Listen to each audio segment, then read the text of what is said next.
안녕하세요. 동의보험한의사 이진석 원장입니다. 오늘은 노폐물로 인한 증상 5가지를 준비하였습니다. 이 내용은 동의보감 다문문을 참고하였고요. 그럼 바로 시작해 보겠습니다. 네, 내용 보겠습니다. 네, 첫 번째는 음식 무미입니다. 네, 먹고 마시는 게 맛이 없다. 이렇게 되어 있는데요. 이렇게 소화기에 노폐물이 쌓이게 되면은 이렇게 식욕이나 소화에도 영향을 미치기 때문에 이렇게 음식 무미, 음식 맛에도 영향을 미칠 것 같습니다. 그래서 보면은 아침 시간에 입맛 없이 아침을 억지로 먹는다라든지 혹은 이제 점심 시간이 됐는데도 아직 배가 고프지 않은 거예요.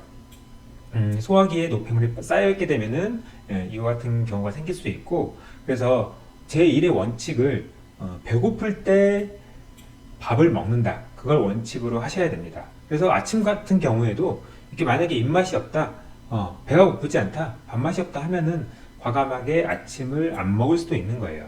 사실 그 전에 저녁에 야식이나 아니면 저녁 식사를 좀 적게 먹는 것도 한 방법이겠죠. 그렇게 하게 된다면 아침을 정상적으로 드실 수 있습니다. 그리고 혹은 아침 식사를 좀 과식을 했다. 그랬을 경우에는 이렇게 점심때가 돼서 배가 안 고플 수 있어요. 이것도 문제가 되기 때문에 아침을 적당량만 먹어주고 그 다음에 점심 식사를 배고픈 상태에서 맛있게 드시는 것도 추천을 드립니다. 네, 다음 증상으로 담타 조점이 있습니다.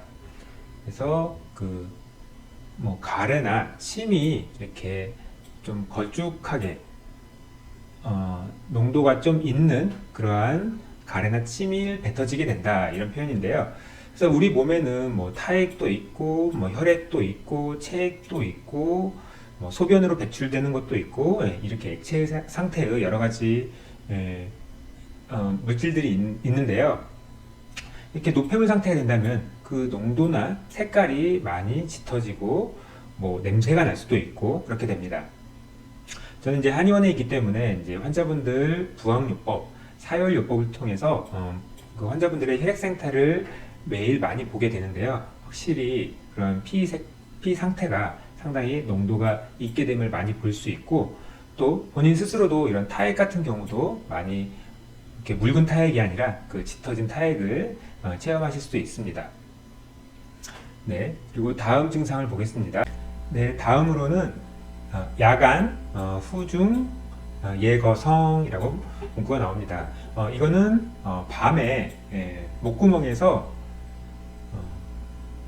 톱질하는 소리가 난다, 이렇게 해석을 할 수 있는데요. 그래서 뭐 이제 코골이죠. 소리가 나는 거, 수면 무호흡 증후군 이렇게 되는데, 어쨌든 우리 인후부 쪽에도 노폐물이 쌓이게 되면 이렇게 코골이를 하고 수면 무호흡증 때문에 불편감을 느끼게 되고, 이게 그 인체에도 많은 악영향을 끼치게 되죠. 그래서 노폐물 증상을 치료를 하게 되면은 코골이도 나으실 수 있습니다.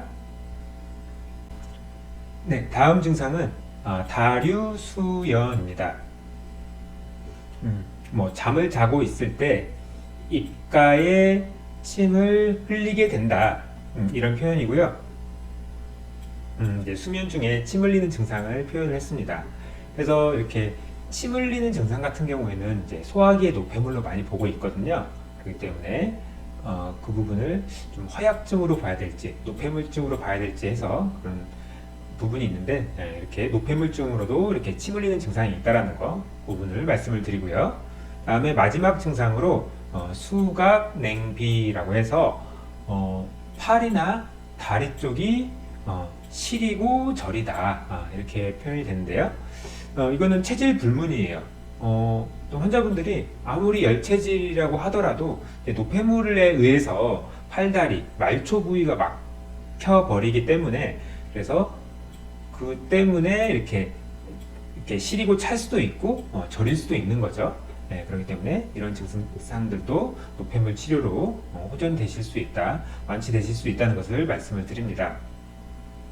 네, 오늘 준비한 5가지 노폐물 증상은 여기까지입니다. 오늘의 한마디는 생활 속 운동의 내용을 준비하여 보았습니다. 제가 예전에 운동이라 함을 게으르지 않게 있는 것도 운동에 해당될 수 있다. 이렇게 얘기를 했는데요. 그 자세한 내용을 한번 보겠습니다. 우리가 생활함에 있어서 이렇게 뭐 누워있기, 뭐 앉아있기, 뭐 서있기, 뭐 걷기, 뭐 뛰기 이렇게 여러 가지 자세가 있는데요. 보통 이렇게 우리가 휴식의 자세라 했을 때는 이렇게 누워 있거나 앉아 있어서 휴식을 취하게 됩니다. 그리고 우리가 운동이라 하면은 이제 걷기라든지 뛰기 이렇게 운동을 할 수 있는 거죠. 그래서 보통 밤에는 이렇게 휴식을 취하는 걸 더 자연스러운 활동이라 할 수 있죠. 그래서 밤에는 이렇게 누워서 좀 숙면을 취하는 걸 권하게 되고 낮 시간에는 좀 활동을 해주는 게 매우 좋다. 이 말씀을 드리고요. 그런데 이제 제가 얘기하고 싶은 건 뭐냐면 이렇게 여러 가지 상태에 있어서 이제 낮 시간에 이제 운동을 권장을 하긴 하지만 우리가 이렇게 걷거나 뛰기만 운동이냐 그게 아니다.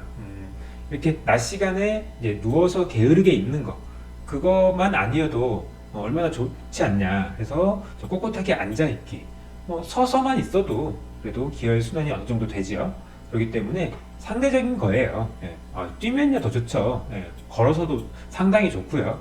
근데 이렇게 뛰거나 걷지 않아도 이렇게 서 있기만 하더라도 혹은 꼿꼿하게 앉아 있기만 하더라도 그거는 상대적으로 엄청난 휴식이 아니라 운동 활동이 될 수 있다. 그렇기 때문에 특히 이 현대인들은 이 낮 시간에 이렇게 좀 너무 낮 시간에 누워 있지 말고 최소한 앉아 있기, 서 있기, 걷기, 뛰기 이런 전반적인 그 폭넓은 이런 활동들을 하셔라. 이 말씀을 드리고 싶었습니다. 네, 오늘 내용은 여기까지고요. 내용이 좋으셨다면 좋아요와 구독 버튼 부탁드립니다. 감사합니다.